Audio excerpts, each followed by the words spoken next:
माँ तू सबसे प्यारी है, माँ तू जग में न्यारी है। माँ तू सबसे प्यारी है, माँ तू जग में न्यारी है।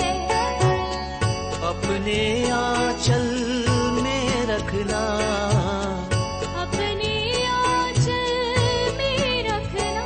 हमें वरदानों से भरना। माँ तू सबसे प्यारी है, माँ तू जग में न्यारी है।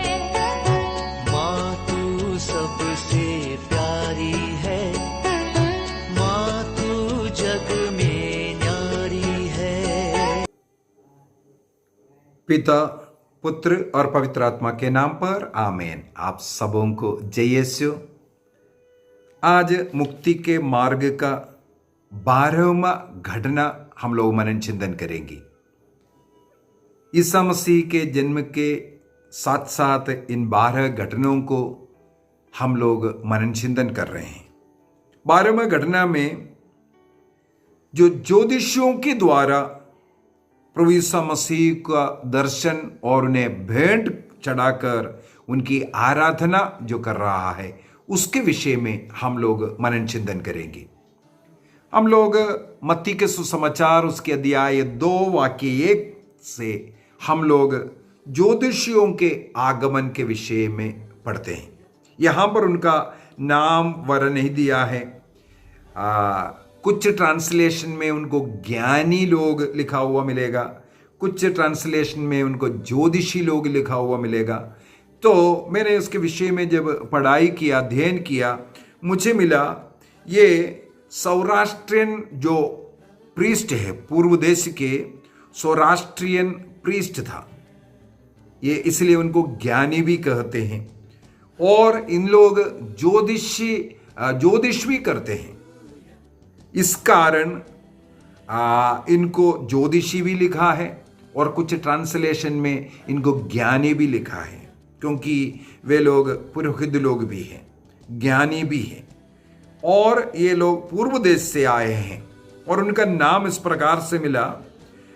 सबसे पहले जो एक व्यक्ति है पर्शिया से आया, उनका नाम है मेलकोन।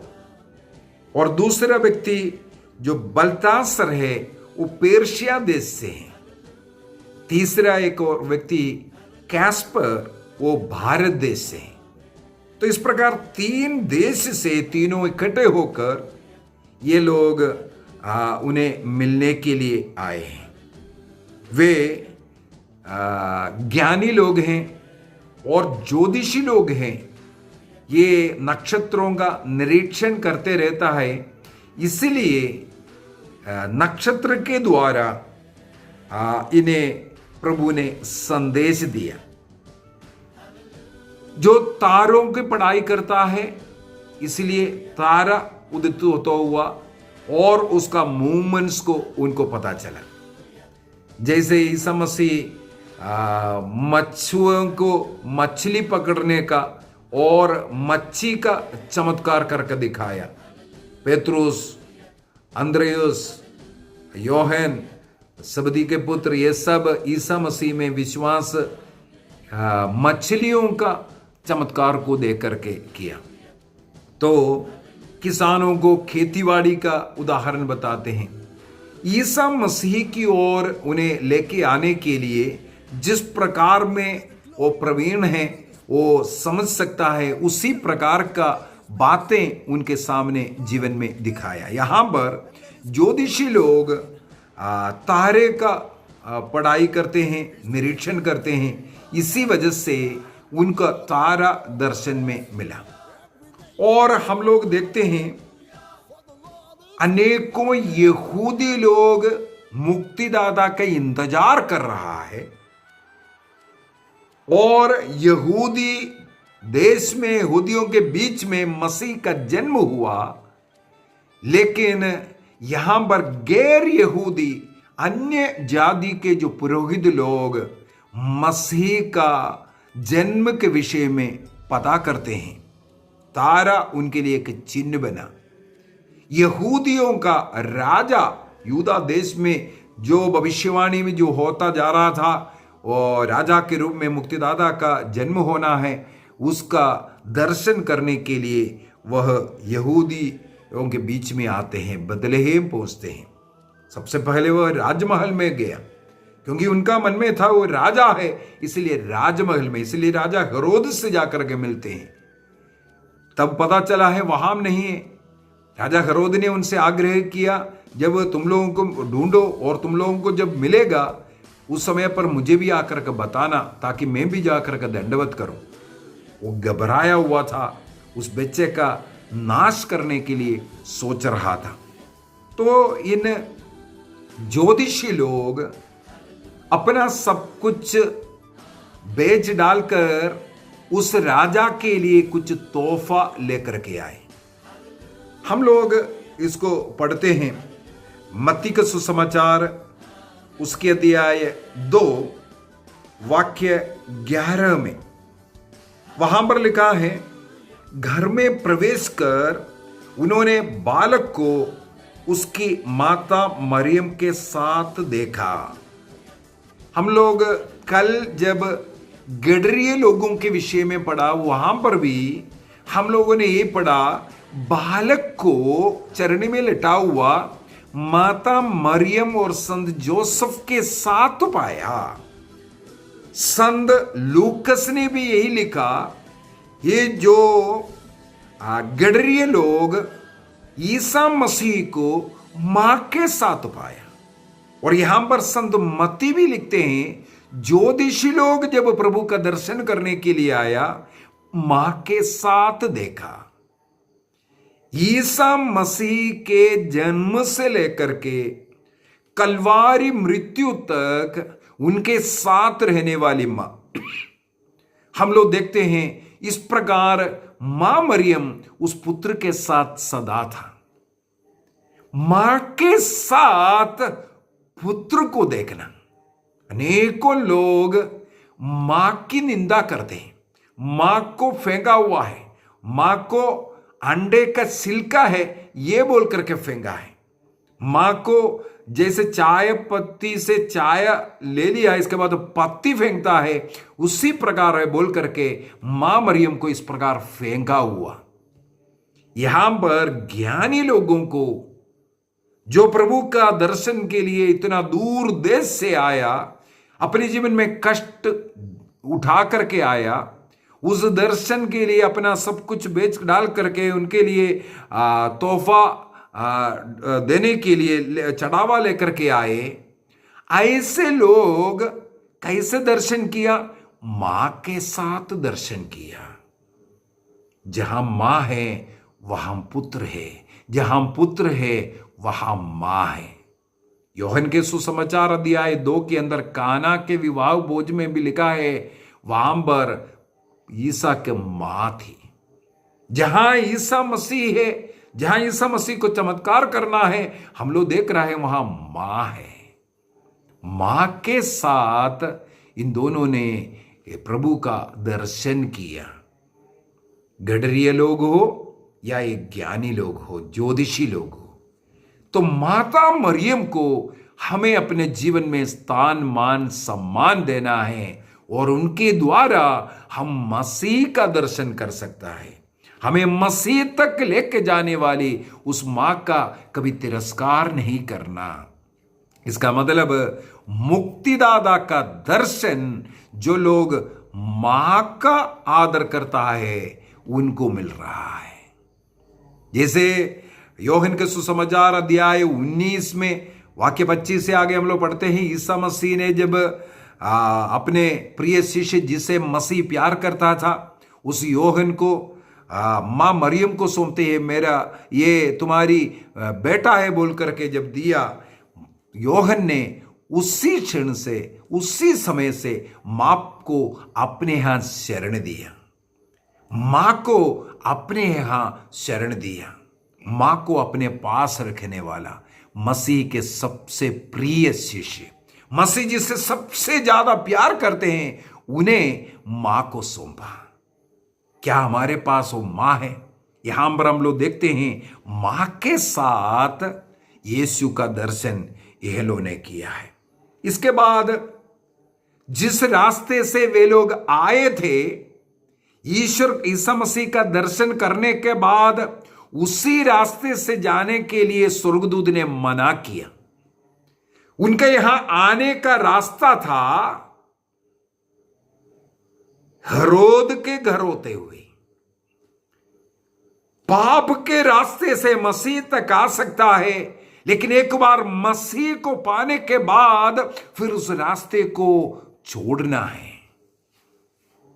यदि मुझे मसीह मिला है, मेरे जीवन में ईसा मसीह है, तो मुझे वो पाप का रास्ता छोड़ना जरूरी है। स्वर्गदूत ने उन्हें कहा, तुम दूसरे रास्ते से, वाक्य 12 में लिखा है, उन्हें स्वप्न में यह चेतावनी मिली कि हेरोद के पास नहीं लौटे, इसलिए वे दूसरे रास्ते से अपने देश चले गए। हमें जिस रास्ता पाप के रास्ते से होते हुए हम मसीह तक पहुंचा है, एक बार मसीह जीवन में मिल गया है, हमें रास्ता बदलना है। जो कोई मसीह में है वो एक नई सृष्टि बन जाता है। वो नई सृष्टि पुराने रास्ते में नहीं जाना चाहिए। वो नई सृष्टि कैसे बने? वे इधर आ गया, उनको जो स्वर्गदूत के द्वारा जो इशारा मिला और तारे उन्हें लीड कर करके लेकर के आ रहे थे, जहां तारे आकर के ठहरे वहां प्रवेश करके देखा तो वहां पर मां के साथ बेटे को देखा। घर में वो प्रवेश करने के बाद उन्होंने माता मरियम के साथ देखा और उसे साष्टांग प्रणाम किया। दूसरा कार्य उन्होंने यही किया। ईसा मसीह को मां के साथ देखा और उनके सामने वह साष्टांग प्रणाम किया। ईश्वर की आराधना करना, अपनी ज्ञान, अपनी सोच, सब कुछ प्रभु के सामने अर्पित करना। अब से मैं नहीं, मेरी इच्छा नहीं, बल्कि प्रभु तेरी इच्छा पूरी हो। प्रभु यीशु मसीह ने इसलिए सिखाया, तेरा राज्य आवे, तेरी इच्छा पूरी होवे। यही है साष्टांग प्रणाम करना, दंडवत करने का मतलब है, मैं नहीं, कुछ नहीं है, मैं सब कुछ समर्पित करता हूं। प्रभु तू ही मेरा राजा है, मेरा सब कुछ है, ये स्वीकार करना। इसके बाद उन्होंने जो कुछ लेके आया था वो सब कुछ प्रभु के सामने अर्पित करते हैं। क्या भेंट अर्पित किया है? सबसे पहले लिखा है सोना भेंट के रूप में अर्पित किया। सोना राज्यत्व को दिखाता है। ईसा मसीह संसार का राजा है, राजाधिराजा है। उनका उस राज्यत्व को दिखाने के लिए इस सोना को अर्पित किया।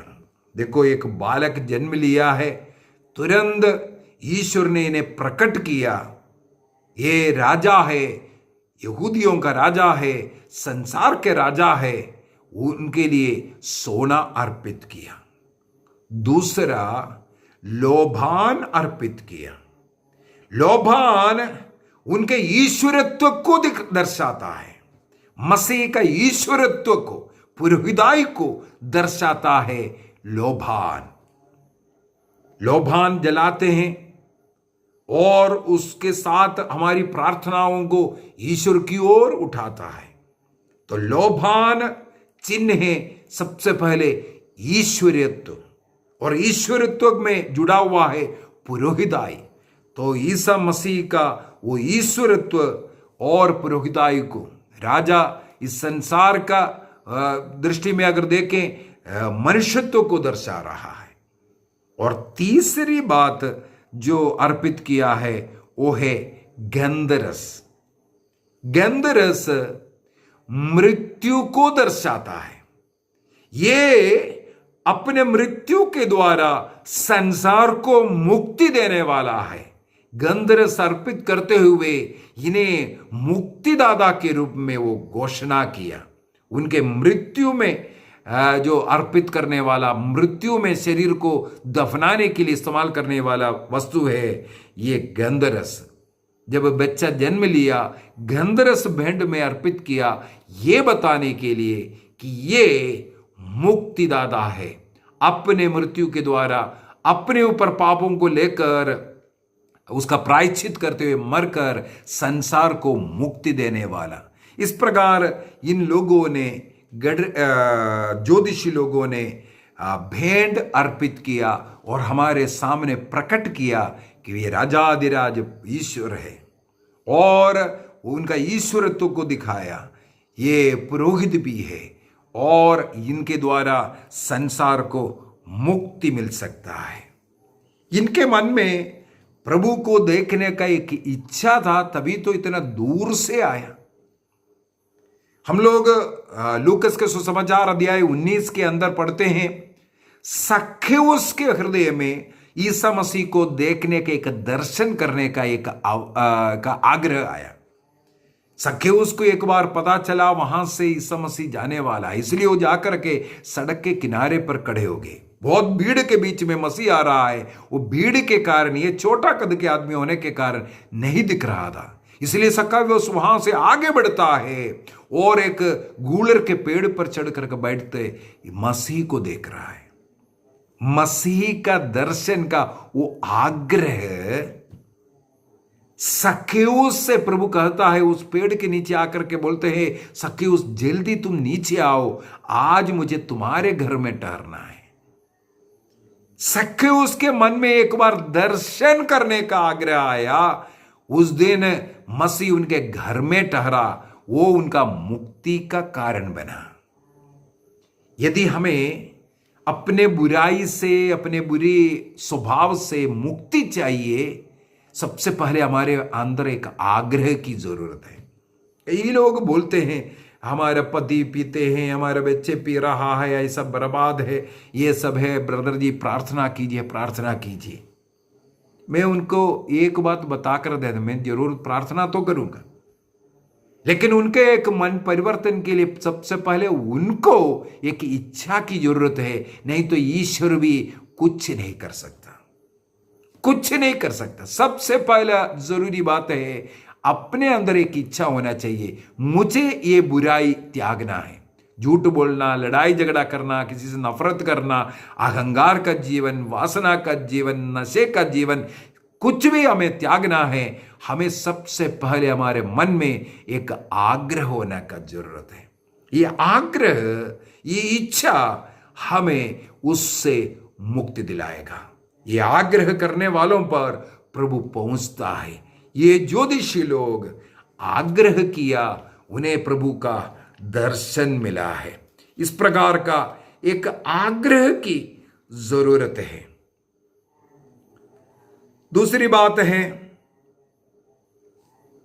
ये लोग जब चल पड़ा तारे को देखकर, और हम लोग पढ़ते हैं तारा उदित होता हुआ देख करके तारा उधर ही नहीं था, तारा भी मसीह की ओर चल रहा था। इसलिए ये लोग, ज्योतिषी लोग, उन्हें देख करके आया, और तारा जिस जगह पर आकर के ऊपर ठहरा, उस जगह पर मसीह को पाते हैं।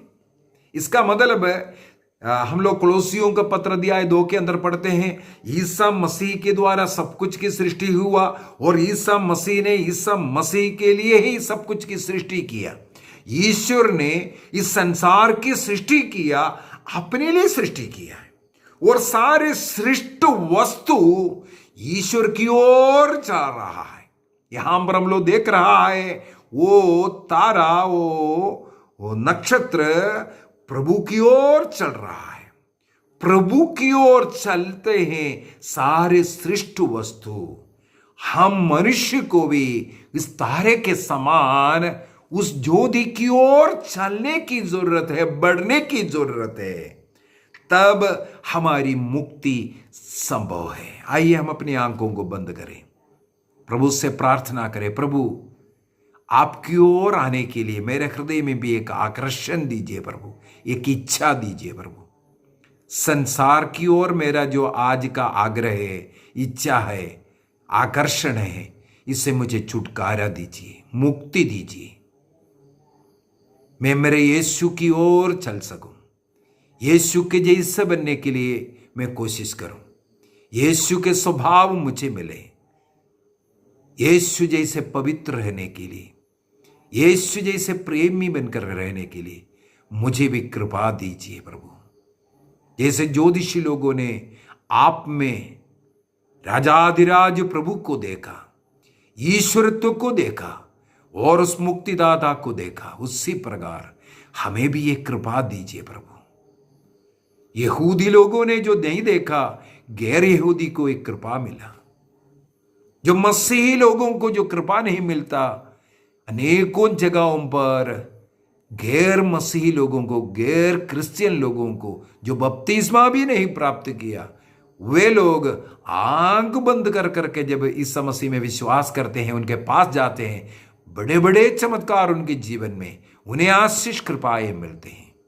आज ऐसे कई गैर क्रिस्तीय लोग मसीह का साक्षी बन करके चल रहा है, मसीह का अनुभव उन्हें मिल रहा है। अभी हम लोग देखा है, ज्योतिषी लोग, गैर यहूदी लोगों को एक कृपा मिला। प्रभु को धन्यवाद दीजिए, हमें प्रभु ने अवसर दिया प्रभु को जानने के लिए, प्रभु को अनुभव करने के लिए, प्रभु के साथ रहने के लिए। धन्यवाद दीजिए। प्रभु को छोड़ करके दूर नहीं जाने का निर्णय कीजिए, निर्णय कीजिए। मुझे मेरे यीशु चाहिए, प्रभु चाहिए। संत पौलुस कहते हैं फिलिपियों को लिखते हुए, फिलिपियों का पत्र अध्याय 3 वाक्य 7 से, मैं इससे पहले जिसको श्रेष्ठ मानता था, अच्छा मानता था, लेकिन प्रभु के लिए उन सभी चीजों को मैं कूड़ा समझता हूं। प्रभु ईसा मसीह का ज्ञान मुझे सर्वश्रेष्ठ है। अब इसकी तुलना में, इस ज्ञान की तुलना में, मसीह की तुलना में मैं बाकी सब कुछ को कूड़ा समझता हूं। निर्णय कीजिए। मसीह की ओर हम चल रहा है। इस घटना के द्वारा हमें भी वो मसीही प्राप्त हो। क्रिसमस मसीह के अनुभव में हम मनाएंगे। निर्णय कीजिए। पिता, पुत्र और पवित्र आत्मा के नाम पर आमीन। आप सबों को जय यीशु।